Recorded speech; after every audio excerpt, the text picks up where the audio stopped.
निवडणूक म्हणजे मोठा लग्न आहे, एखाद्याचं नाव सुटला तर रुसून जातात। म्हणून ज्यांचं नाव सुटलं निवडणूक झाल्यावर त्यांना लाडवाचा जेवण, पण निवडणूक जिंकल्यावर नाही तर लाडवाचा भुरका। आता तुम्हाला लाडू खायचा आहे का भुरका खायचा आहे हे आता तुम्ही ठरवा।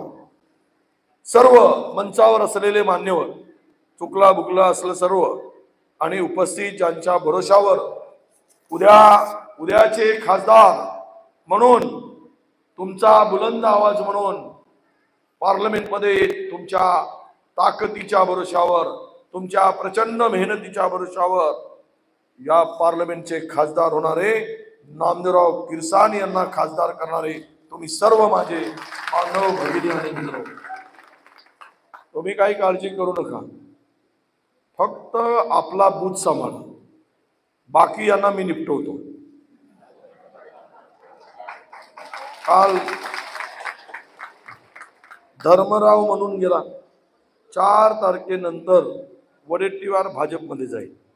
तो राजा भाजपाशी जाऊन मान झुकवून गुलाम झाला। वडेट्टीवार वाघ आहे, वाघासारखा जगणारा आहे, म्हणून त्या भाजपच्या गुलामगिरीमध्ये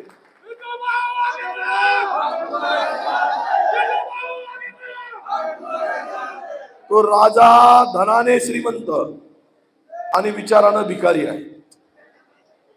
सध्या लाईटचा माल जास्त आहे, कुठला सुरजागडचा, त्यामुळं त्याला आमची भीती वाटायला लागली। 2 दिवस ऐरी विधानसभा क्षेत्राचा दौरा मी आणि किरसाण साहेब करून आलो।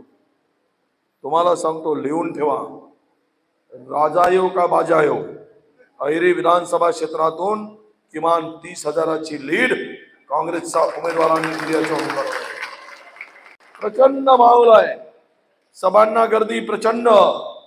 धर्मराव आणि नेते गेलेत, 150 लोक नव्हते, आम्ही गेलो 3000 लोक होते आणि स्वतःहून आलेले लोक होते। यातच खासदार म्हणून उद्याचे नामदेवराव किरसाणी यांच्या नावावर शिक्कामोर्तब झालाय, हे ठासून मी सांगतो।